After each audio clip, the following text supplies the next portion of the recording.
Hello everyone, আশা করি সকলে খুব ভালো আছো। আমিও ভালো আছি। চলো আজকে কেকটির ডেকোরেশন শেয়ার করা যাক তোমাদের সাথে। প্রথমে কেকটি বেক করে নিয়েছি, দেন কাস্টমার আমাকে কিছু ফটো অ্যাড করতে দিয়েছিলো, সেগুলো কাট করে নিয়েছি। দেন কেকটাকে আমি ভালো করে ফিনিশিং দিয়ে তারপরে আবার বের করেছি, কারণ কেকটির লোকেশন ছিল হচ্ছে চন্দননগর।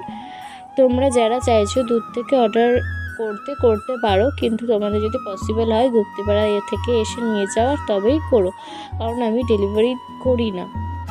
তোমরা যদি নিয়ে যাও আমার লোকেশনে এসে, তবে তোমরা নিঃসন্দেহে করতে পারো। আমি আমার 100% দিয়ে তোমাদের কেকটা ভালো করার চেষ্টা করব। এবার কেকের কথায় আসি। কেকটি আমি যে কার্ডগুলো বসাচ্ছিলাম সেগুলো কত ভেবে চিন্তে আমি করেছি, সেটা আমি এখন এডিট করার সময় দেখলাম।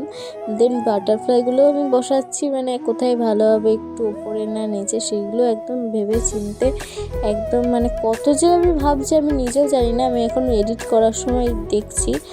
যাই হোক, তারপরে কিছু সুগার বল অ্যাড করে আমি কেকটাকে কমপ্লিট করেছি। তোমাদের কেমন লাগলো অবশ্যই জানিও, আর নেক্সট ভিডিওতে দেখা হবে। আর তোমরা যারা অর্ডার করতে পারছো ঝটপট করে ফেলো। রাখি প্লাস ইন্ডিপেন্ডেন্স ডের জন্য আর জন্মাষ্টমীর জন্য স্পেশাল অফার চলছে, তোমরা ঝটপট অর্ডার করে ফেলো।